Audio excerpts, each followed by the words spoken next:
Hello students, आज हम लोग मैथमेटिकल टूल्स 9 में इंटीग्रेशन के कुछ प्रॉब्लम्स सॉल्व करेंगे, है ना। तो जैसा एक क्वेश्चन है मेरे पास, and the question is like this: integrate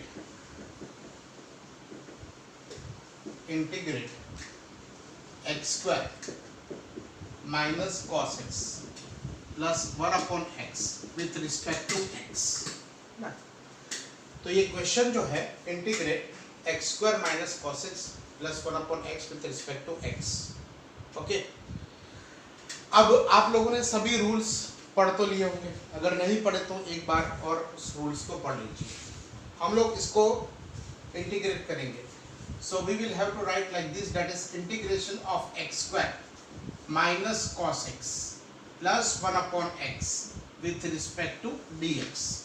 तो इसका इंटीग्रेशन कैसे हो जाएगा? X square with respect to dx, इसका integration minus integration of cos x with respect to dx plus integration of 1/x with respect to dx। अब आप बताइए इसका इंटीग्रेशन क्या होगा x रेज़ टू 2 का। तो x रेज़ टू 2 का इंटीग्रेशन होगा x raise to 2 plus 1/2 plus 1, है ना बेटा। x रेज़ टू n का x raise to n plus 1/n plus 1, तो x रेज़ टू 2 का क्या हो जाएगा? x raise to 2 plus 1/2 plus 1 minus cos x। तो cos x का क्या हो जाएगा हमारे पास इंटीग्रेशन? sin x, और 1/x का log x, है ना। तो ये वाला हो गया आपके पास x raise to 3/3 minus sin x plus log x। ये वाला आपके पास इंटीग्रेशन हो गया। वीडियो पॉज कर लीजिए और नोट बनाइए। अब एक और जो है क्वेश्चन हम लोग लेते हैं, sec square x with respect to dx, है ना। अगर ये जो है sec square x with respect to dx, इसका इंटीग्रेशन हो जाएगा हमारे पास इंटीग्रेशन 10x, ये वाला हो गया। लेकिन इसमें एक और चीज मैं आपको पढ़ा दूं कि अगर आपको यहाँ पर फॉर एग्जाम्पल यहाँ पर अगर आपको लिमिट्स दी हुई है, लिमिट्स का क्या मतलब हुआ, जैसे यहाँ पर लोअर लिमिट 0 और अपर लिमिट π/6, मतलब इसका इंटीग्रेशन sec स्क्वायर x का integration with respect to dx 0 से स्टार्ट करके π/6। तो अगर ये नहीं है तो ये हो जाएगा इनडेफिनेट इंटीग्रेशन। बेटा क्या हो जाएगा? Indefinite integration. और अगर हमको लिमिट्स दी हुई है जैसे यहाँ 0 टू π/6, तो ये वाला डेफिनेट इंटीग्रेशन हो जाएगा। ये वाला क्या हो जाएगा बेटा? Definite integration. तो हमको क्या करना है, देखिए यहाँ पर अगर बगैर लिमिट के होता तो we would have written like this, sec square x with respect to dx would be 10x। इसका इंटीग्रेशन हमारे पास हो जाता, हमारे पास 10x हो जाता, है ना। और अगर आप देखोगे यहाँ पर तो ये वाला जो है अगर लिमिट दी हुई है 0 टू π/6, तो यहाँ पर भी हमको लिमिट्स लिखनी पड़ेगी 0 टू π/6, है ना। तो ये वाला डेफिनेट इंटीग्रेशन हो गया। अगर लिमिट के बगैर कर देते आप तो इनडेफिनेट, और लिमिट के साथ में करेंगे ये लोअर लिमिट और ये upper limit, π/6 upper limit, 0 lower limit, तो ये वाला डेफिनेट इंटीग्रेशन हो गया। तो इसके साथ हम लोग कैसे लिखेंगे? देखिए ऑलवेज, हमेशा ये रूल है कि we will have to put first of all upper limit, that is 10 π/6 minus 10 lower limit 0। क्या लिख दिया मैंने? 10 π/6 माइनस 10 0, है ना। तो 10 π/6 क्या हो गया? 10 π/6 हमारे पास 10 30, है ना बेटा। तो 10 30 हो गया, तो 10 30 क्या हो गया? sin 30 upon cos 30। तो ये वाला हो जाएगा हमारे पास 1/√3, है ना। अगर π/6 का क्या मतलब हो गया? 30, तो 10 30 sin 30, इसका हमारे पास 1/2 और cos 30 √3/2, तो ये वाला हो गया 1/√3 माइनस 10 0 sin 0 अपॉन cos 0, तो ये वाला हो गया हमारे पास 0, है ना। 10 0 विल बी इक्वल टू 0, सो ये दोनों का सब्ट्रैक्शन हो गया हमारे पास √1/3। तो क्या आंसर आ गया? Definite integration, integration of sec square x with respect to dx 0 to π/6 की लिमिट के साथ में, ये हमारा लिमिट के साथ में है ना, डेफिनेट इंटीग्रेशन। तो यहाँ पर हमको इसका इंटीग्रेशन लिखा है 10x का, और ये वाला हो जाएगा 10 π/6 माइनस 10 0, तो ये वाला हो गया 1/3 माइनस 0 1/3। पोस्ट कीजिए और नोट और बेटा एक और क्वेश्चन लेते हैं हम लोग, integrate 4x² with respect to x। तो हम इसको कैसे लिखेंगे, 4x² with respect to dx, है ना। तो यहाँ से 4 हम लोग इंटीग्रेशन के बाहर निकाल देंगे और यहाँ पर आ जाएगा x² with respect to we can say dx, है ना। अब आप देखेंगे यहाँ पर, तो 4 यहाँ पर हो जाएगा x⁻² 2+1 अपॉन 2+1, तो ये वाला हो जाएगा हमारे पास 4x⁻³ ये वाला हमारे पास इंटीग्रेशन। अब यहाँ पर आपको c लिखना है तो वो आप लिख सकते हो, c लिखना है तो आप लिख सकते हो। जनरली हम लोग नहीं भी लिखते, कभी कभी जो है उसको लिखना भी पड़ता है, कभी कभी जो है डेफिनेट इंटीग्रेशन में लिखने की कोई जरूरत नहीं है। लेकिन आप एक काम कीजिए ना, अभी c लिख ही दीजिए, फिर कब नहीं लिखना और कब लिखना है उसके बारे में हम लोग बाद में डिस्कस करेंगे, लेकिन अभी फिलहाल आप जो है इसको लिख लीजिए। तो ये वाला जो है हमारे पास 4x² with respect to x, तो ये वाला हो गया, 4 को बाहर निकाला, x² का आ गया x⁻² + 1 अपॉन 2+1, और यहाँ पर कांस्टेंट हम लोग c लिखेंगे, है ना। तो ओके बेटा, अभी नेक्स्ट क्वेश्चन है integration of x-1 upon x with respect to dx। अब इसको जो है अगर आपके पास यहाँ पर इंटीग्रेशन करना है तो x with respect to dx -1 upon x with respect to dx, तो ये वाला हो जाएगा हमारे पास, suppose x⁻1 + 1 upon 1 + 1 minus log x plus c क्या है बेटा, कांस्टेंट, तो ये वाला हो जाएगा x²/2 minus log x plus we can say c, है ना। तो ये वाला जो है हमारे पास इसका इंटीग्रेशन हो गया। अब देखिए मैं यहाँ पर एक सिंपल चेंज करता हूँ। सिंपल चेंज ये है कि मैं यहाँ पर लिमिट लेता हूँ 1 to 2, सपोज ये लिमिट्स आ गई 1 to 2, तो ये डेफिनेट इंटीग्रेशन हो जाएगा बेटा, है ना। पहले ये अगर यहाँ पर ये लिमिट्स नहीं थी तो ये इनडेफिनेट इंटीग्रेशन था, और अगर मैं यहाँ पर 1 to 2 लिमिट्स लिख दूँ तो ये वाला हो जाएगा डेफिनेट इंटीग्रेशन। तो हमको वैसे ही करना है जिसे x का integration with respect to dx और इसका भी integration with respect to dx। अब ये वैसे का वैसा ही होगा, x⁻² कुछ नहीं है मतलब 1, तो 1 + 1 अपॉन 1 + 1, यहाँ पर लिमिट्स आ जाएगी 1 to 2 और यहाँ पर भी लिमिट्स आ जाएगी 1 to 2। जब आप लिमिट्स रखते हो ना बेटा, तब आपको ये कांस्टेंट नहीं रखना है, तब आपको क्या करना है बेटा, ये कांस्टेंट नहीं रखना है। देखिए यहाँ पर ये कांस्टेंट जो c था ना वो नहीं रखना है, तो हमारे पास ये क्या हो जाएगा, तो हमारे पास देखिए कांस्टेंट कब रखेंगे हम लोग, जब इनडेफिनेट इंटीग्रेशन होगा तभी।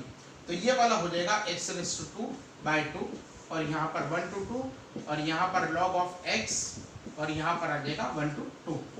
तो अब ये 1/2 देखिए ये 2 जो है इसको हम लोग ब्रैकेट के बाहर निकालेंगे और ये वाला हो जाएगा हमारे पास x² 1 to 2 और ये वाला हो जाएगा log of 2 minus log of 1, natural logarithm with base e, है ना। बेस क्या होता है बेटा, नेचुरल लॉगरिथम का e के बारे में मैं बताता हूँ आपको। देखिए वहां पर 1/2, अब यहाँ पर 2 जो है ये 2 का, ये x की जगह पे हम लोग 2 लिखेंगे तो 2 का स्क्वायर माइनस 1 का स्क्वायर और ये वाला हो जाएगा log of 2/1, है ना। log x minus log y will be equal to log 2/1। तो इसका हम लोग आगे बढ़ेंगे यहाँ पर, तो it will be equal to 1/2 और यहाँ पर आपके पास हो जाएगा 4 - 1 माइनस log 2, 2/1 का मतलब यही हुआ log 2, तो ये वाला हो जाएगा 3/2 माइनस log 2। तो आपने देखा कि अगर लिमिट्स होगी यहाँ पर, लिमिट्स है ना, ये वाला लिमिट्स होगी, तो ये लिमिट्स के अंदर जो है अगर आप देखोगे तो आपको कांस्टेंट c नहीं लिखना है, अगर इनडेफिनेट हुआ तो कांस्टेंट आपको लिखना है ना बेटा। तो पोज करके नोट बनाइए। अब देखिए बेटा मैंने जैसे बताया था एलओजी लॉग इसका बेस होता है 10 और नेचुरल लॉगरिथम इसका बेस होता है e, है ना। तो ये जो e है ना ये बहुत फेमस इरेशनल नंबर है, जैसे पाई है, पाई इज इक्वल टू 22/7 या था उसका अप्रोक्सीमेट वैल्यू 3.14, वैसे e का जो है अप्रोक्सीमेट वैल्यू 2.7, ये बहुत ही फेमस इरेशनल नंबर है ना। अब हम लोग कुछ और क्वेश्चंस को भी देखेंगे, जैसे मैं आपको ये बता दूं कि फॉर एग्जांपल देखेंगे यहाँ पर integrate 1 upon 2x plus 3 with respect to x. Integrate 1 upon 2x plus 3 with respect to x. तो इसका इंटीग्रेशन हम लोग कैसे देखेंगे? देखिए यहाँ पर कि अगर ये ऐसा होता ना बेटा 1 upon x with respect to dx, so we would have written like log of x, है ना? लेकिन ये ऐसा नहीं है, है ना? इसकी जगह पे ये क्या है यहाँ पर 1 upon 2x plus 3. तो इसका इंटीग्रेशन हम लोग कैसे करेंगे? 1 upon 2x plus 3, यहाँ पर हम लोग इसकी जगह पे u रखेंगे, जैसे 1 upon u, है ना? 1 upon u. तो इंटीग्रेशन ऑफ 1 upon u क्या हो जाएगा? log u, है ना? तो हम इसको क्या करेंगे? जैसे integration of 1 upon u with respect to du. लेकिन ये इसको आप मैं बहुत शॉर्टकट बताता हूँ, जैसे मैं आपको बहुत सिंपल वे में बताता हूँ. देखिए इसको क्या करना है, देखिए integration of 1 upon 2x plus 3 with respect to dx, है ना? तो इसका भी आप 1 upon x का जैसा होता था log of x, तो इसका भी हो जाएगा आपके पास log of 2x plus 3, है ना? And divide it by the value, इस x का जो कोएफिशिएंट है ना उससे आप इसको डिवाइड कर दीजिए. तो x का जो कोएफिशिएंट है उससे आप अगर इसको डिवाइड करोगे तो ये वाला पूरा डिवाइड होना है. देखिए integration of 1 upon 2x plus 3, तो x का कोएफिशिएंट है 2, तो इसका डिवीजन होना है आपके पास 2 के साथ में. तो ये वाला क्या हो जाएगा? log of 2x plus 3 upon 2. जैसे मैं आपको एक और एग्जांपल बता दूं, इसको भी आप पॉज कर लीजिए. पॉज करके जैसे ये वाला integration of 1 upon 5x plus 6 with respect to dx, इसका भी हो जाएगा log of 5x plus 6 divided by क्या आ जाएगा बेटा? डिवाइडेड बाय आ जाएगा हमारे पास ये x का कोएफिशिएंट, मतलब ये वाला आ जाएगा हमारे पास 5, है ना? और जैसे मैं आपको एक और क्वेश्चन बता दूं, जैसे हमारे पास इंटीग्रेशन ऑफ, फॉर एग्जांपल अगर हमारे पास cos x, तो integration of cos x with respect to dx, तो इसका इंटीग्रेशन क्या होगा? चलिए बेटा हम लोग जो है यहाँ पर integration of cos x with respect to dx अगर हमको दिया जाए तो we would have written sin x plus c. लेकिन अगर मैं इसी को ऐसे चेंज कर दूं, for example integration of cos x with respect to dx from lower limit pi by 3 to upper limit pi by 6, तो देखा ये लिमिट के बगैर जो इंटीग्रेशन है वो इनडेफिनेट, वो इंटीग्रेशन जो है हमारे पास इनडेफिनेट इंटीग्रेशन, और ये वाला लिमिट के साथ में हो गया, ये वाला हो गया हमारे पास डेफिनेट इंटीग्रेशन, है ना? तो ये वाला हमारे पास अगर आप देखोगे तो ये वाला इसका इंटीग्रेशन हो जाएगा sin x.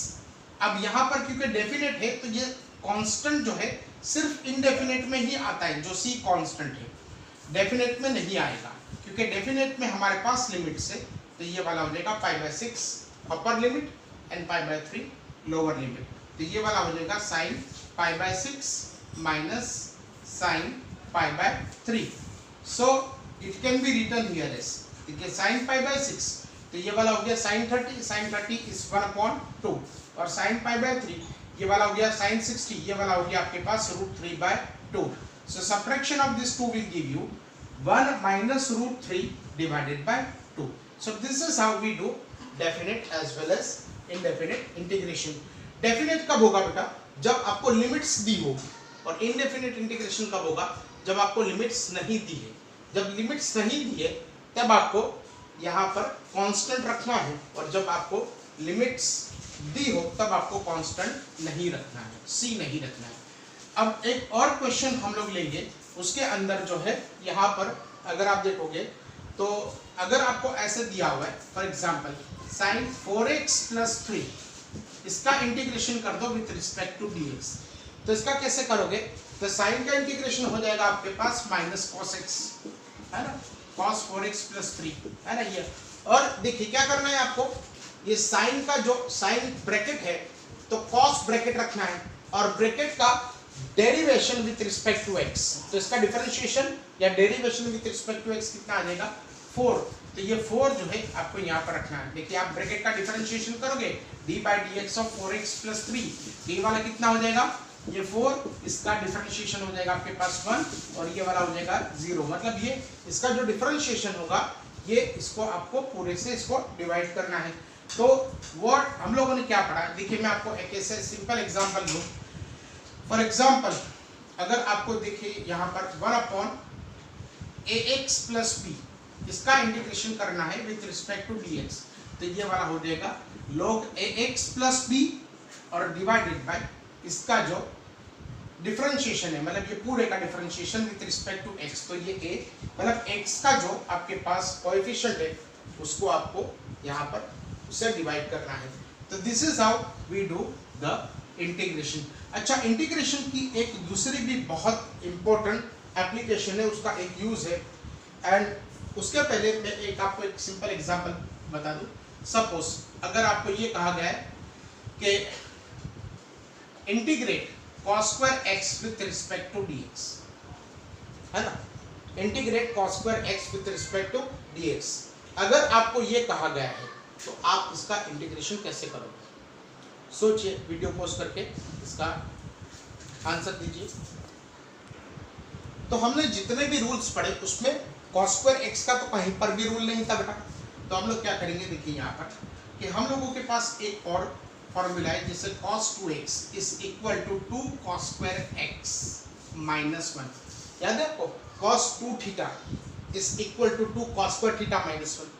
थीटा की जगह पे अगर आप x रख दो तो यहाँ पर क्या हो जाएगा, ये 1 plus cos 2x is equal to 2 cos square x, है ना। तो इसको अगर हम लोग यहाँ पर लेके आएंगे तो 1 plus cos 2x divided by 2 will be equal to we can say cos square x। तो क्या cos square x की जगह पे 1 plus cos 2x by 2 हम लोग रख सकते हैं? आराम से रखेंगे। क्यों? देखिए यहाँ पर cos square x is equal to, जैसे हमारे पास कोई भी फॉर्मूला नहीं है जिससे हम cos square x का इंटीग्रेशन कर सकते हैं। तो हम लोगों ने क्या करा, हम लोगों ने जो प्रीवियसली पढ़ा था कि जैसे cos 2 theta is equal to 2 cos square theta minus 1, theta की जगह पे यहाँ पर x रख दीजिए। तो ये वाला क्या हो जाएगा 1, इसको हम लोग इधर लेके आएंगे तो 1 plus cos 2x is equal to 2 cos square x, तो 1 plus cos 2x by 2 is equal to cos square x, है ना। तो अब इसकी जगह पे हम लोग क्या करेंगे, तो यहाँ पर देखिए इसकी जगह पर हम लोग cos square x की जगह पे हम लोग लिखेंगे 1 plus cos 2x divided by 2 with respect to dx। अब अगर हमको इसका इंटीग्रेशन करना है तो integration of 1/2 with respect to dx plus integration of cos 2x upon 2 with respect to dx। तो ये 1/2 अगर हम लोग बाहर निकालेंगे तो 1 विथ रिस्पेक्ट टू dx, और यहाँ पर 1/2 अगर हम लोग बाहर निकालेंगे तो cos 2x with respect to we can say dx। तो ये 1/2 इसका इंटीग्रेशन हो जाएगा हमारे पास x, और प्लस 1/2 इसका इंटीग्रेशन cos का क्या हो जाएगा बेटा, sin x। लेकिन 2x है तो हमको क्या लिखना पड़ेगा, sin 2x, और इसके डिवीजन में क्या आ जाएगा, वापस मैं आपको बता रहा हूँ इसके डिवीजन में क्या आ रहा है, तो इसके डिवीजन में जो आएगा वो x का कोएफिशिएंट मतलब divided by 2। So answer will B you can say x by 2 plus sin 2x divided by 4। इस तरह से you can easily differentiate, you can easily integrate the differentiated functions और द गिवन फंक्शंस, है ना। अब integration का एक बहुत बढ़िया यूज है, एप्लीकेशन है, वो यूज हमको ऐसे सिखाता है कि we can find out the average with the help of integration. तो average with the help of integration. अब ये इंटीग्रेशन की हेल्प से हम लोग एवरेज कैसे निकालेंगे, जैसे मैं आपको एक क्वेश्चन बता दूं कि determine the average value, determine for example determine the average value of y is equal to 2x plus 3, है ना।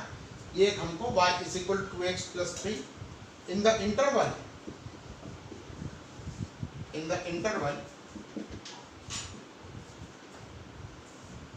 1 less than or equal to x less than or equal to 2। क्या दिया हुआ है हमको, determine the average value of y in the interval 1 less than और equal to 2 less than और equal to 1 less than और equal to x less than और equal to 2। मतलब x का वैल्यू 1 और 2 के बीच में है, तो इसकी एवरेज वैल्यू आप इंटीग्रेशन के हेल्प से निकालिए। तो हमको क्या करना पड़ेगा, now we will have to take the help of the integration, that is integration of y with respect to dx, है ना। अब integration of y with respect to dx हमको कहां से कहां तक इंटीग्रेशन लेना है, ये वाला हमको लेना है 1 to 2 से, है ना। ये वाला 1 to 2 से हमको y with respect to dx लेना है। लेकिन अगर आपको एवरेज चाहिए, है ना, तो एवरेज हम इसको ऐसे निकालेंगे, जैसे यहां पर average value will be equal to integration of y with respect to dx from 1 to 2 divided by ये दोनों का सब्ट्रैक्शन, मतलब ये जो लार्जर वैल्यू है उसमें से आपको स्मॉलर वैल्यू, मतलब फाइनल में से इनिशियल वैल्यू आपको सब्ट्रैक्ट करनी है। तो y by 2 minus 1, तो ये वाला हो जाएगा integration from 1 to 2 of y with respect to dx। तो y का वैल्यू तो हमारे पास 2x plus 3 है, with respect to we can say dx, है ना बेटा।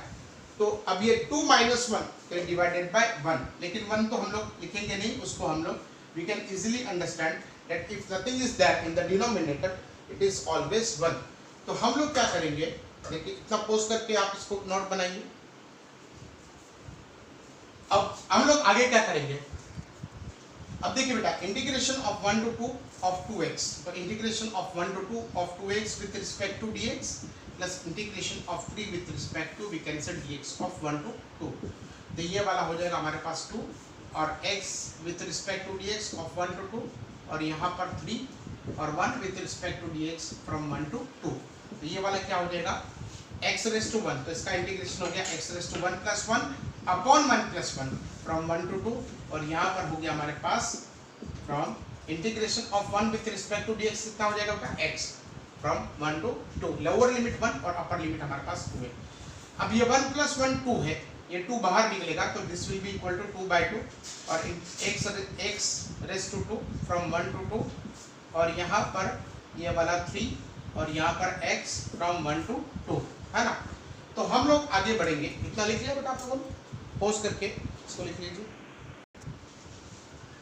अब देखिए बेटा यहाँ पर आ जाएगा ये 2 by 2 will be equal to 1 और यहाँ पर आ जाएगा x स्क्वायर फ्रॉम 1 to 2 और यहाँ पर 3x फ्रॉम 1 to 2, तो ये वाला हो जाएगा हमारे पास 2 का स्क्वायर माइनस 1 का स्क्वायर और यहाँ पर आ जाएगा 2 minus 1, तो ये वाला हो जाएगा आपके पास 4 minus 1, मतलब ये वाला हो जाएगा आपके पास 3 और ये वाला हो जाएगा आपके पास 1, तो ये वाला हो जाएगा 3 plus 3 that will be giving you the value of 6, तो ये एवरेज वैल्यू कितना हो गया हमारे पास 6 हो गया, है ना।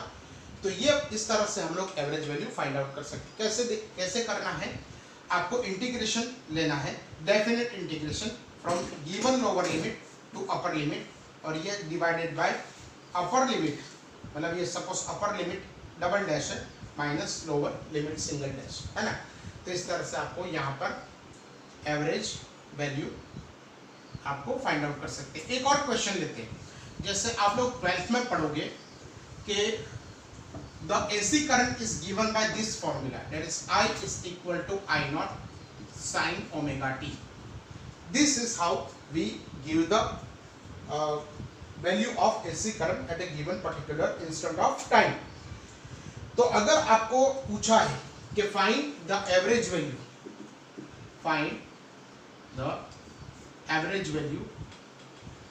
between 0 to pi by omega, that is pi by omega, है ना। ये वाला I is equal to I naught sin omega t, find the average value between 0 to pi by omega. So average value हम लोग किससे find out करेंगे, so average value will be equal to integration of I with respect to dt। देखिए आप क्या करोगे यहाँ पर, फॉर एग्जाम्पल देखिए यहाँ पर हमारे पास अगर आप देखोगे 12th में भी आप पढ़ोगे कि ये I जो है value of current at a given instant, ये maximum value of the current and the variable here is only the time, है ना बेटा। तो टाइम जो है ये वेरिएबल है। अगर आप लोग देखोगे यहाँ पर लोअर लिमिट है आपके पास 0, अपर लिमिट है पाई बाई ओमेगा, है ना। और हमको यहाँ पर क्या करना है, सब्ट्रैक्शन ये दोनों का, upper limit pi by omega minus 0 lower limit, तो ये वाला क्या हो जाएगा, integration of I naught sine omega t with respect to d t from 0 to pi by omega, और यहाँ पर आपको क्या करना पड़ेगा, pi by omega. So this will be equal to, यहाँ पर अगर आप देखोगे तो I naught will be out of the integration and we will have to do the integration from 0 to pi by omega, ये अपर लिमिट ये lower limit, और यहाँ पर अगर आप लिखोगे पाई बाई ओमेगा तो ये वाला हो जाएगा sine omega t with respect to d t. इसका आपको यहाँ पर इंटीग्रेशन लेना पड़ेगा और डिनोमिनेटर में पाई बाई ओमेगा तो वैसे का वैसा. अगर हम लोग आगे बढ़ेंगे, इसको पॉज करके आप इसकी वो बना लीजिए. Okay, so this will be equal to I naught. अब इसका इंटीग्रेशन हो जाएगा माइनस कॉस ओमेगा टी, है ना, माइनस कॉस ओमेगा टी. अब ये वेरिएबल टी है, इसके साथ में कोएफिशिएंट क्या है बेटा, ओमेगा, तो you will have to divide it by omega.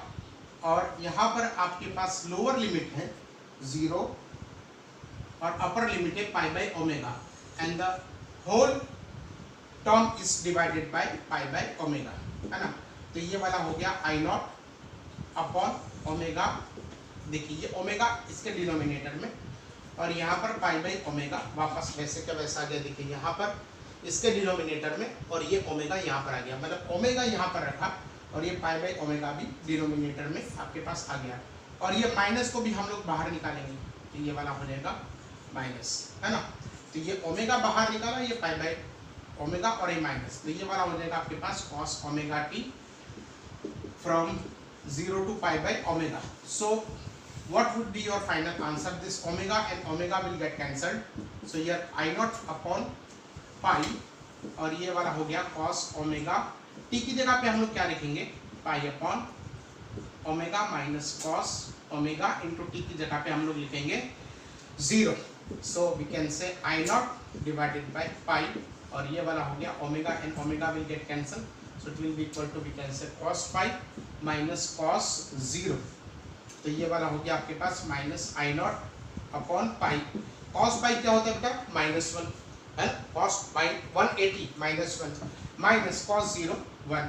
तो ये वाला क्या हो गया, minus I naught divided by pi into we can say -2. So this minus into minus will get plus, so the answer would be equal to we can say 2 I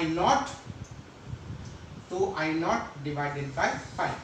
So this is going to be your average value with the help of the integration, है ना. ऐसे बहुत सारे integration में आपको worksheet में दूंगा, लेकिन सबसे पहले आप इसको पोस्ट करके इसकी नोट बनाइए. चलो बेटा, तो और कुछ हम लोग आगे जो है हम लोग इसके प्रैक्टिस करते हैं, जैसे integration of sine x with respect to d x from 0 to pi by 2. तो ये वाला क्या हो गया आपके पास cos x और 0 to पाई बाई 2, लेकिन माइनस साइन के साथ, है ना. साइन का इंटीग्रेशन क्या होगा, माइनस कॉस एक्स, तो ये वाला हो जाएगा minus cos pi by 2 minus cos 0. तो ये वाला हो गया 0 -1. So answer would B -1. तो ये वाला क्या हो गया बेटा आपके पास +1.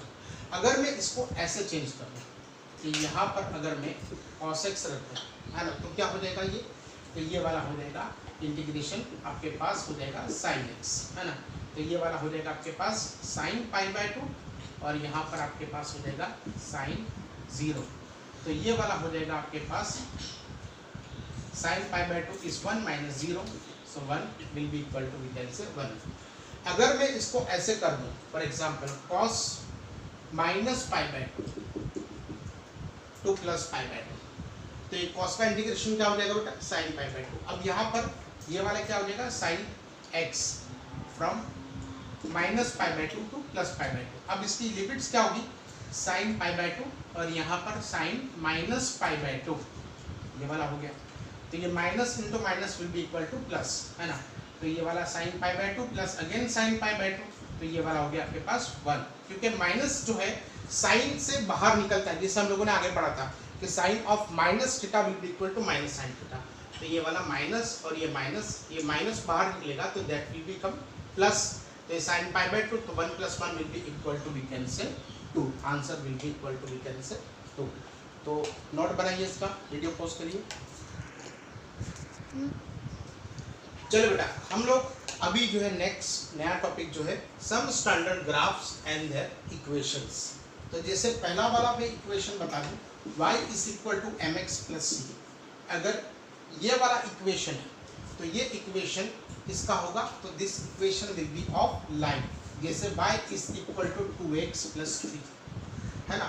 तो अगर आप इसका ग्राफ ड्रॉ करोगे ना तो ये ग्राफ जो है आपको लाइन देगा। जैसे फॉर एग्जांपल हमारे पास ये x एक्सिस है, x x डैश, और यहाँ पर ये y y डैश। अब y is equal to 2x plus 3। अगर आप इसका ग्राफ ड्रॉ करोगे तो the graph would be like this, है ना। यहाँ पर अगर आप ग्राफ ड्रॉ करोगे तो that graph would be like this, that is y is equal to 2x plus 3। इसका ग्राफ ऐसे आपको मिलेगा। अब ये देखेंगे ना आप, ये 3, तो ये यहाँ पर ये 3 से पास हो जाएगा, मतलब यहाँ पर ये वाला पॉइंट आपको मिलेगा 3, ये वाला जो है ना, ये वाला आपको 3 मिलेगा। मतलब अगर कोई भी लाइन है, जैसे आपके पास कोई भी ग्राफ है, ये ग्राफ के अंदर जो है फॉर एग्जांपल ये वाली लाइन है y इज इक्वल टू आपके पास mx प्लस c, है ना। तो ये इतना जो पार्ट होगा ना that will be giving you c, है ना। तो ये वाला आपके पास c हो जाएगा, है ना। अगर मैं आपको ऐसे बताऊं फॉर एग्जांपल, चलिए अगर मैं आपको ऐसे बताऊं y is equal to mx plus c, और अगर मैं c 0 ले लूं तो this equation will be equal to y is equal to mx। What I did here, I just simply took the value of c to be 0, है ना। तो ये वाला क्या हो जाएगा, जैसे y इज इक्वल टू मैंने आपके पास ले लिया 3x, ये वाला इक्वेशन ले लिया, m की जगह पे मैंने 3 रख दिया। तो इसका ग्राफ आपको कैसे मिलेगा मालूम है, तो इसका ग्राफ जो मिलेगा वो आपको लाइन ही मिलेगा, but this line will be passing through the origin, है ना। तो ये y is equal to 3x, ये वाली लाइन आपको ओरिजिन से पास होती हुई नजर दिखाई देगी। जैसे यहाँ पर अगर आपने c 0 ले लिया तो this line will pass through the origin, है ना। तो ये वाला आपके पास y is equal to mx plus c। अगर आपके पास ये m क्या है, तो m is nothing but m is the slope of the graph, slope of the graph. इस पर से जो है बहुत सारी जो है आप प्रेडिक्शंस जैसे कर सकते हो। जैसे m पॉजिटिव हुआ तो इसका स्लोप जो है आपको फर्स्ट क्वाड्रेंट पे या तो ऐसे मिलेगा, ऐसे, मतलब इसका स्लोप आपको ऐसे मिलेगा। और अगर आपने देखिए यहाँ पर फॉर एग्जांपल मैं आपको एक सिंपल एक और एग्जांपल बता दूं, y is equal to for example -3x plus 2। तो अगर ये वाली लाइन लोगे तो ये वाली लाइन का ग्राफ आपको ऐसे दिखाई देगा, यहाँ पर ये ऐसे ग्राफ आपको मिलेगा। जैसे y is equal to we can say -3x plus 2, this will B 2, है ना। तो अगर ये माइनस हो गया y इज इक्वल टू, अगर आपके पास mx प्लस c वाला ग्राफ में अगर m माइनस हो गया तो ये ग्राफ आपको ऐसे मिलेगा। जो लोग मैथ्स वाले वो तो ये लोग पढ़ने वाले, लेकिन जो बायोलॉजी वाले वो थोड़ा सा इतना से याद रख लें कि जैसे m पॉजिटिव हो गया, if m is greater than 0 तो उसका ग्राफ आपको ऐसे मिलेगा, और अगर m लेस देन 0 हुआ तो उसका ग्राफ आपको ऐसे मिलेगा। और अगर जो है आपके पास फॉर एग्जांपल अगर आपके पास m इंफिनिटी हुआ और m जो है 0 हुआ तो उसका क्या होगा, जैसे y m if I take m to be 0 so this equation will become, ठीक है, y is equal to c, या तो y is equal to we can say c, है ना। तो अगर m यहाँ पर हम लोग 0 रख देंगे तो y is equal to mx plus c के अंदर if I take m to be 0 so this equation will be equal to y is equal to c। तो ये वाला ग्राफ कैसे लिखेगा, आप x की वैल्यू कैसे भी लो, मतलब x is equal to 1 लो तो y is equal to c, x is equal to 2 low, c की जगह पे आप कुछ भी लिख सकते हो, जैसे c is equal to 2, तो यहाँ पर हमारे पास 1 हो गया और ये 2 हो गया। तो ये वाला ग्राफ आपको ऐसे मिलेगा, जैसे y is equal to c, c can be 2 3, अगर 2 हुआ तो 2 से पास होगा, 3 हुआ तो 3 से पास होगा, -2 हुआ तो यहाँ से पास होगा। तो x is equal to 1, y is equal to 2, x is equal to 2, y is equal to 2, मतलब x की कुछ भी वैल्यू लो तो y की वैल्यू हमको हमेशा 2 ही मिलेगी। So this graph will be of m is equal to 0, ये वाला m is equal to 0, है ना। और m is equal to अगर इंफिनिटी हुआ ये आपको नहीं आएगा, लेकिन फिर भी जनरली हम लोग बच्चे पूछते हैं कि m को पॉजिटिव हुआ तो आपके पास m अगर पॉजिटिव हुआ तो ये वाली लाइन मिलेगी, m अगर नेगेटिव हुआ तो ये वाली लाइन मिलेगी। m0 हुआ तो ये वाली, तो m इंफिनिटी हुआ तो लाइन हमको कौन सी मिलेगी? तो if we take m to be infinity then we can take और we can get this type of line, जैसे यहाँ पर m आपके पास इंफिनिटी हुआ है ना, ठीक है। If y is equal to, suppose if I take kx square, है ना, what is this equation? Y is equal to kx square. K can be anything. K can be 1, 2, 3. K can be -1, -2, -3. K is non-zero constant. It is nothing but it is non-zero constant. है ना? तो इसका graph आपको parabola मिलेगा। जैसे आपके पास दिखेंगे यहाँ पर y is equal to we can say kx square. तो if I take y is equal to kx square, तो ये वाला आपके पास फॉर एग्जाम्पल यहाँ पर आपके पास x एक्सिस है और यहाँ पर आपके पास y, ये वाला आपके पास x डेस है और ये वाला y डेस है। अब आप x पॉजिटिव लोगे या नेगेटिव लोगे, y का वैल्यू हमेशा पॉजिटिव ही मिलने वाला है, because if I take x is equal to -1, है ना, तो ये y पॉजिटिव मिलेगा। If I take x is equal to 1 तो ये भी पॉजिटिव मिलेगा। तो ये के नॉन जीरो कांस्टेंट है ना, तो इसका ये ग्राफ है, आपको पैराबोला मिलेगा ऐसे, ऐसे आपको पैराबोला मिलेगा, ऐसे आपको पैराबोला इसका ग्राफ मिलेगा। कब? जब के जो है पॉजिटिव होगा तब, एंड के इज ग्रेटर देन 0। तो ये वाला आपके पास parabola, this graph is parabola, y is equal to kx square, है ना, तो ये वाला आपके पास y डेश हो गया। If I take y is equal to kx square where k is non zero constant, if I take k to be negative, जैसे k का वैल्यू यहाँ पर आपने k का वैल्यू 2 ले लिया, 3 ले लिया, 4 ले लिया, 1 ले लिया, कोई भी पॉजिटिव वैल्यू ले लिया, तो इसका ग्राफ आपको ऐसे मिलेगा। यहाँ पर k का वैल्यू आपने -1 ले लिया, -2 ले लिया, -3 ले लिया, तो अगर आप ये ग्राफ ड्रॉ करोगे तो this graph will be like this, ये भी पैराबोला ही होगा कि यहाँ पर x डेश और यहाँ पर y डेश, लेकिन ये पैराबोला आपको ऐसे मिलेगा, ये पैराबोला आपको ऐसे मिलेगा। This is the parabola. इसका ग्राफ जो है अगर आप देखोगे y is equal to kx square, तो ये वाला क्या हो जाएगा आपके पास पैराबोला, लेकिन इससे बिल्कुल जो है शेप उसका जो है आपको उल्टा मिलेगा। कब मिलेगा? जब k जो है आपके पास नेगेटिव होगा। So this equation can be written here as y is equal to -2x square और y is equal to -3x square. ऐसे सब इक्वेशंस लोगे तो उसका ग्राफ आपको ऐसे मिलेगा। और अगर आपने इक्वेशंस ऐसे ले लिए y is equal to 2x square, है ना, तो ये वाला 2/4 या 2/1/6x स्क्वायर ऐसे, तो ये वाला कोई भी पॉजिटिव कांस्टेंट होगा तो ये वाला ग्राफ मिलेगा, नेगेटिव कांस्टेंट होगा तो ये वाला ग्राफ मिलेगा, है ना। पोस्ट करके वीडियो बता। अब देखिए बेटा, लास्ट टाइम हम लोगों ने लिया था y is equal to kx square, लेकिन अगर हम लोग x is equal to ky square लेंगे तब हमको ग्राफ कैसे मिलेगा? देखिए लास्ट टाइम जो लिया था y is equal to kx square, k positive था जो फर्स्ट 2 क्वाड्रेंट्स में ग्राफ मिला था, k नेगेटिव था जो यहाँ पर, तो लास्ट 2 क्वाड्रेंट्स में हम लोगों को ग्राफ मिला था। लेकिन if I take x is equal to ky square, तो इसका ग्राफ कैसे मिलेगा? तो the graph of this that is x dash और यहाँ पर y डैश। अब देखिए y का वैल्यू जो है हमारे पास कुछ भी आ सकता है नेगेटिव, तो this graph can be if I take k positive, अगर k पॉजिटिव होगा तो ये ग्राफ आपको ऐसे मिलेगा, this is x is equal to ky square, k positive होना चाहिए, है ना, तो ये ग्राफ आपको ऐसे मिलेगा। और अगर आप इसको ऐसे लिखोगे x इज इक्वल, अगर यहाँ पर आप इसको ऐसे लिखोगे x is equal to ky square, और अगर k नेगेटिव हो गया, है ना, जैसे -2 हो गया, -3 हो गया, तो this graph will be like this, है ना, ये आपके पास x डैश और ये y डैश, इसका ग्राफ आपको ऐसे मिलेगा यहाँ पर। तो ये वाला आपके पास ग्राफ कब मिलेगा? जब आपके पास k नेगेटिव होगा, k कैन बी -2 -3 -4 एक्सेट्रा, जो कुछ भी आप लिख सकते हो या जो कुछ भी दिया हुआ है ना। तो पोस्ट करके इसकी नोट बनाइए। देखिए now the next one is hyperbola, next one is hyperbola. तो इसका इक्वेशन है xy is equal to constant, xy is equal to we can say constant. तो इसका ग्राफ जो है अगर आप देखोगे तो इसका graph of the hyperbola will be like this, ऐसे है ना। तो this is your x axis, x dash, और ये वाला हो गया आपके पास y y dash. X y is equal to constant, x y is equal to आपको दे दिया हुआ है 3, या x y is equal to we can say 4/5, ऐसे अगर दिया हुआ तो ये ग्राफ आपको ऐसे मिलेगा, है ना। तो पोस्ट करके इसका आंसर बनाइए, नोट बनाइए।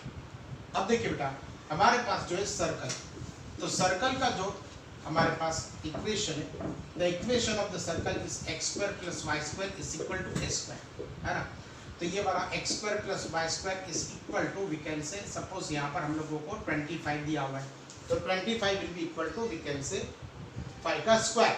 तो ये जो a है ना, इसकी रेडियस है, तो आपको इसका ग्राफ सर्कल ही मिलेगा जिसकी रेडियस कितनी होनी चाहिए, a जितनी, मतलब कि 5 जितनी। तो आप यहाँ पर ये वाला आप सर्कल इसको ड्रॉ कर सकते हो। तो यहाँ पर अगर आप देखोगे तो इसकी रेडियस ही मिलेगी, ये वाला आपके पास 0 0, ये वाला आपके पास 5 0, ये वाला आपके पास 0 5, ये वाला आपके पास -5 0, और ये वाला आपके पास 0 -5। तो ये वाले आपके पास सर्कल के अगर आप देखोगे तो ये वाले सर्कल के आपको जो है यहाँ पर इसका इक्वेशन मिलेगा। फिर अगर मैं इसको और बताऊं, जैसे फॉर एग्जांपल अगर आपके पास ये वाला हो गया x² + y² is equal to 49, तो ये कैसे हो जाएगा, तो x² + y² is equal to we can say 7 का स्क्वायर। तो आपको क्या करना होगा, यहाँ पर एक सर्कल बनाना होगा जिसकी रेडियस कितनी होगी बेटा, 7। तो ये वाला एक सर्कल हो गया जिसकी रेडियस आपके पास 7 हो गई, तो ये वाला आपके पास सर्कल का ग्राफ हो गया। फिर उसके बाद अगर आप देखोगे तो हमारे पास इलिप्स, नेक्स्ट इज इलिप्स। तो इलिप्स का ग्राफ कैसे बनेगा, so x² / a² + y² / b² is equal to we can say 1, है ना। x² / a² + y² / b² is equal to we can say 1।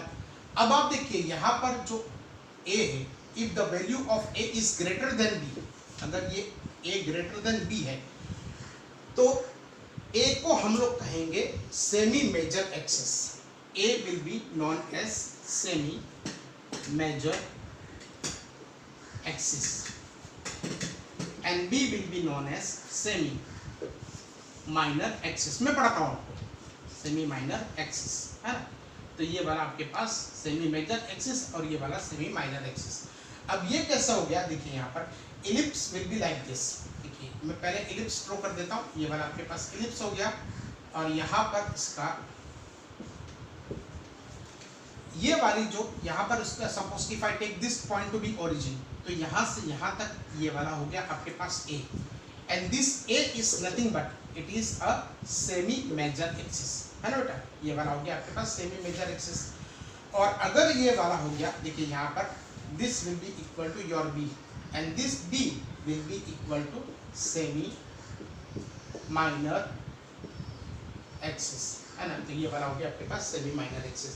क्या इक्वेशन है, x² / a² + y² / b² is equal to we can say 1। तो ये वाला हो गया आपके पास x² / a² + y² / b² is equal to we can say 1। If I am given like this, देखिए यहाँ पर अगर मैं मुझे ऐसा दिया हुआ है, for example a is less than b, तो this a will be semi minor axis and b will be semi major axis. So your ellipse will be like this. तो ये वाला आपके पास इलिप्स ऐसे हो जाएगा, है ना। This ellipse will be like this. So ये वाला आपके पास a हो गया x/a, ये वाला हो गया आपके पास सेमी माइनर एक्सिस, और ये वाला हो गया आपके पास सेमी मेजर एक्सिस। ये वाला आपके पास b हो गया, this will be equal to semi major axis. ये कब होगा, when a is less than b। For example मैं आपको दे दूँ, फॉर एग्जाम्पल देखिए मैं आपको एक एग्जाम्पल के उससे समझाता हूँ कि इसके इस तरह से जो इसके ग्राफ आ जाएंगे। जैसे I will be taking a very simple values like this, that is x² / 49 plus y² / 25 is equal to 1, है ना। तो ये वाला देखिए यहाँ पर value of a is 7 and value of b is 5। तो ये वाला आपके पास ऐसे आ जाएगा, ये वाला इलिप्स आपके पास ऐसे आ जाएगा, है ये सेमी मेजर एक्सिस आपके पास ये 7 होगी और यहाँ से यहाँ तक ये वाली आपके पास 5 होगी। लेकिन if you are given like this, that is x square divided by 25 plus y square divided by 49 is equal to 1, तो this graph will be like this. ये वाला आपके पास हो जाएगा 7 और ये वाला आपके पास हो जाएगा 5। So this will be, a will be equal to 5 and b will be equal to 7। तो जो बड़ा होगा वो सेमी मेजर एक्सिस होगा और जो छोटा होगा वो सेमी माइनर एक्सिस होगा। ओके, सपोज करके इसको नोट बनाइए। अब देखिए बेटा, y is equal to e raise to minus kx अगर लेंगे, देखिए ये स्पेशल ग्राफ है, ये आपको याद रखना होगा। y is equal to minus kx, तो ये एक्सपोनेंशियल डीके जब हम लोग पढ़ेंगे 12th में तब ये ग्राफ आ जाएगा y is equal to minus kx। तो ये ग्राफ भी ऐसे ही आएगा जैसे हाइपरबोला आता है, तो y is equal to minus kx। और ये वाला भी आप जो है इसको भी आप लिख लीजिए, y is equal to minus kx, है ना। और अगर मैं इसको ऐसे लिखूँ, y is equal to suppose i minus e raise to minus kx, है ना। तो ये वाला ग्राफ हमारे पास बनेगा, वो ऐसे बनेगा जैसे यहाँ पर i हो गया, ये वाला वैल्यू i हो गया, और ये वाला ग्राफ हमारे पास ऐसे बनेगा। सो this will be equal to the graph of y is equal to i minus e raise to minus kx। ये वाला ग्राफ हमारे पास ऐसे हो गया।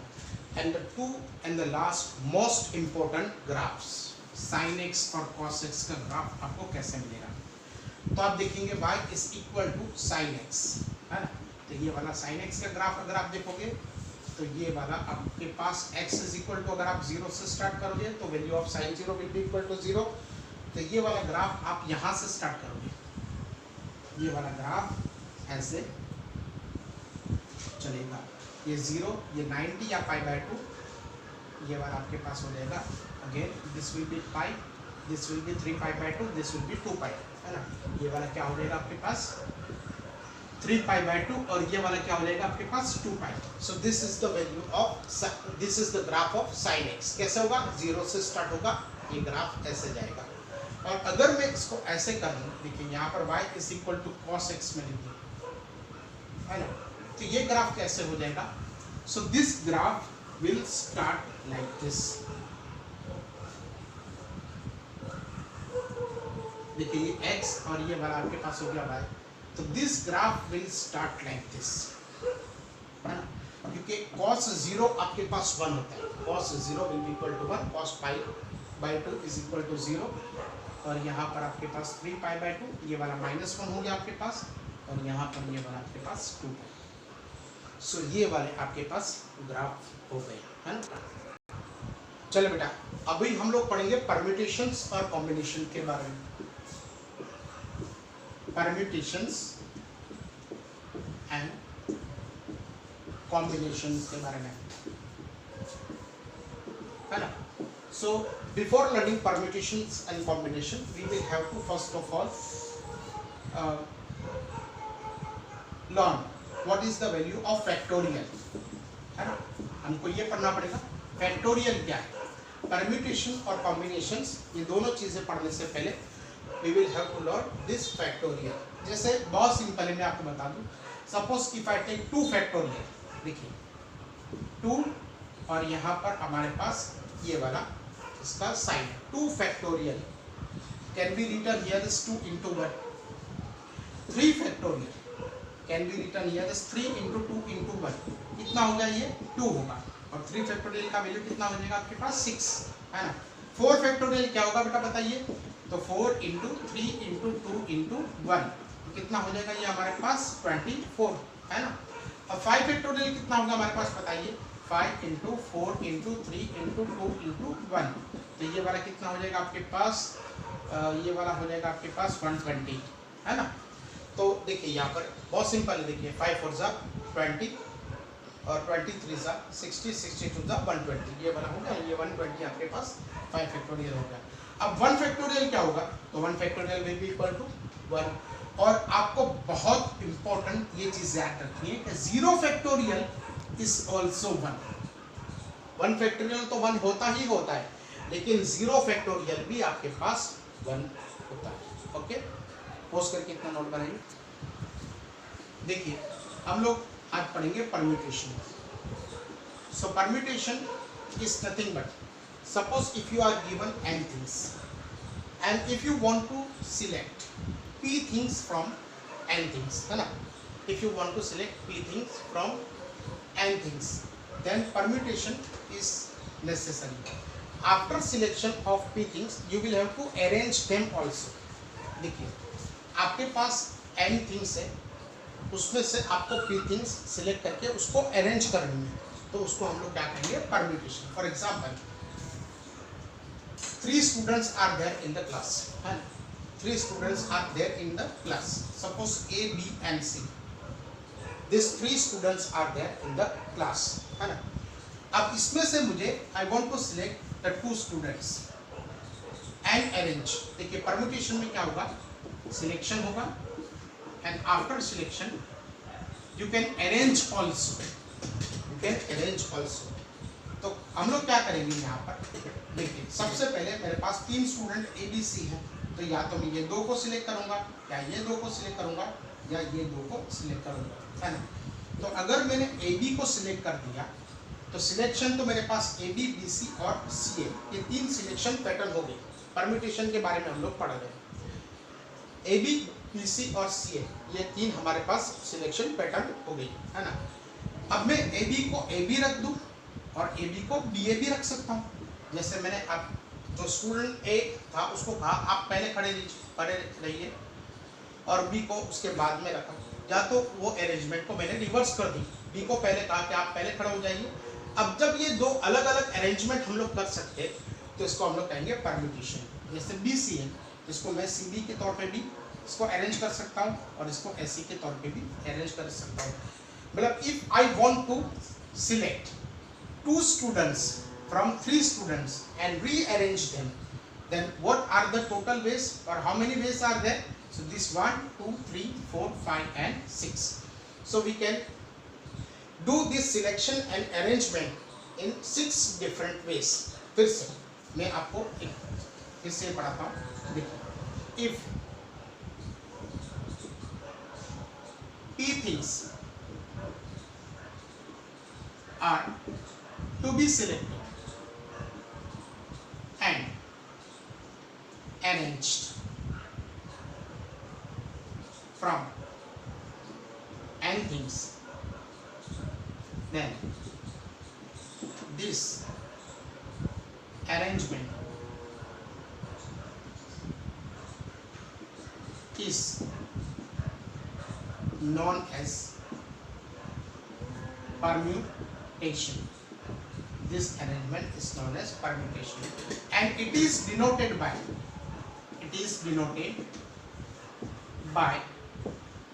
NPR.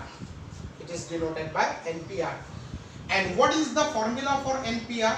NPR is given by this formula, that is permutation of R things from n things can be given by this formula, n factorial upon n minus r factorial. So NPR can be given by n factorial upon n minus r factorial. So what is the definition of permutation? It is nothing but it is one type of selection plus arrangement. If p things are to be selected and arranged from n things, then this arrangement is known as permutation. It is denoted by NPR. So NPR is nothing but n factorial upon n minus r factorial. Let us take the same example which we have taken previously. That is, I want to select 2 students from 3 students. So we can say it is we want to select 3 students, that is n is equal to 3, total 3 students are there, and this is going to be, we can say r is equal to, we can say 2. So 2 students are to be selected from 3 students. So this is denoted by NPR. It is equal to n factorial upon n minus r factorial. So let us put this, that is 2 students are to be selected and arranged from 3 students. So this is going to be 3 factorial upon 3 minus 2 factorial. So 3 factorial can be written here as 3 into 2 into 1. and this is going to be 3 minus 2. That is, you will have to do all the mathematical calculation in the bracket only first of all. So this is going to be 1 factorial. So it is going to be 6 upon 1. So this total arrangement would be of 6. That is, we have already learned this. That is, suppose A, B and C. These are the 3 students and you want to select only 2 students from these 3. So you can either select AB or BC or CA. These are the 3 selection, and arrangement can be done like BC, CB and AC. So how many total ways of selection and arrangement are there? 1, 2, 3, 4, 5 and 6. So these are there are 6 ways to select and arrange them. Okay. Now I can give you some simple examples, like find out